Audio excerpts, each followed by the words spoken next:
In a previous video, I introduced you to the idea of the Deuteronomistic History, a label that German scholar Martin Noth gave to the books of Deuteronomy through 2 Kings back in 1943. If you haven't watched that video yet, you might want to go ahead and do so so that you're familiar with the basic idea of what the Deuteronomistic History is. But where did this Deuteronomistic History come from? When was it put together and by whom? Those were some of the questions that Martin Noth wanted to answer, and that other scholars since have tried to study and perhaps refine some of his ideas. So let's start at the end. 2 Kings ends with King Jehoiakim of Judah imprisoned by the Babylonians. Now, he was deported from Jerusalem by the Babylonians in 597 BCE, but the storyline continues, and so we can trace the events of 2 Kings down through about, let's round it off to say 580 BCE. So obviously, a book that is looking backward on the story of Israel's past cannot possibly have been written, or at least not possibly have been finished, before the last events that are described therein as events from the past.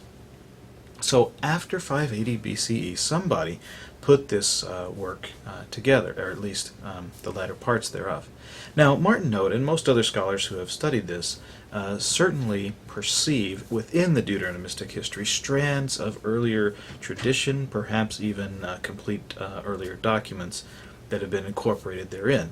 But as a final product, there's no doubt that the Deuteronomistic History comes from a time after the life of King Jehoiakim, or at least late in the life of King Jehoiakim at the very earliest. Now, Martin Noth thought that the whole thing had originated in that context, and that essentially the idea was that somebody who had experienced these catastrophes in Judah was looking back at Israelite and Judean history and trying, in effect, to explain why Judah failed, and to a lesser extent, why Israel failed hundreds of years earlier than Judah fell. And the explanation, of course, is a theological one. Ultimately, the Israelites and the Judeans did not maintain their loyalty to God, this author says, and therefore God punished them by taking away their kingdoms. Now, later in the 1960s, a scholar named Frank Moore Cross proposed a kind of revision, a really big revision, really, to Martin Noth's basic idea. Now, Cross still agreed that the final version of the Deuteronomistic History had been written by a Judean who had been deported to Babylon, living there, late in the life of King Jehoiakim or after the life of King Jehoiakim, but not yet into the Persian era when Judeans started to repatriate Jerusalem. So Cross agreed to that extent with Martin Noth's reconstruction. In fact, he was taking Noth's ideas as his starting point. But Cross perceived within the Deuteronomistic History evidence that pointed in his mind to an earlier edition. And in order to help you understand that earlier edition, it's necessary to introduce King Josiah. 2 Kings chapters 22 and 23 tell the story of this King Josiah, who comes to the throne as a child, is counseled by advisors for a while, and then sort of assumes full kingship as he gets closer to maturity.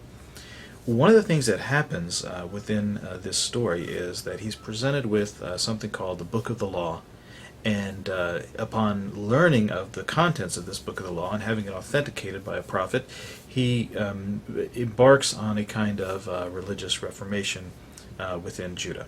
Now, the story is actually pretty complex, and there's a lot of stuff that we could unpack there. It's impossible to do it justice in this very short amount of time. But to make a long story short, scholars have realized for a long time that the particular reforms that Josiah seems to have put in place, or his particular agenda, seems to be shaped very much in line with the book of Deuteronomy as we know it today. Now, since Josiah's reform within the story is motivated by presentation of a book that includes these blessings and curses for loyalty and disloyalty to God, then scholars quickly made that connection between Deuteronomy and Josiah's Book of the Law. So nowadays, most scholars who work with the Deuteronomistic history would probably agree, or would at least tend toward agreement on the idea that what Josiah received from the priests was some version of the book of Deuteronomy.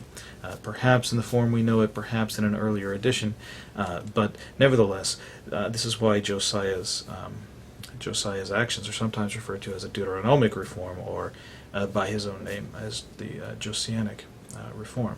Now, Frank Moore Cross thought that the first edition of the Deuteronomistic history, which he believed ended within the lifetime of King Josiah, and in fact was composed during the lifetime of King Josiah, was a much more positive work in a sense, and was written as a piece to try to encourage people to get on board with Josiah's reform.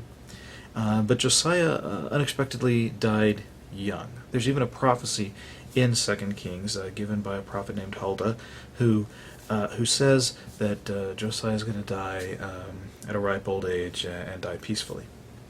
And yet that's not the way the story unfolds. Josiah is killed, either killed on the battlefield or executed by the king of Egypt, and Judah descends from there into a situation where they're controlled by the Egyptians, then controlled by the Babylonians. They're constantly rebelling against the Babylonians, and eventually you get the deportation of Jehoiakim, the rebellion of his successor Zedekiah, and the ultimate destruction of Jerusalem by the Babylonian armies.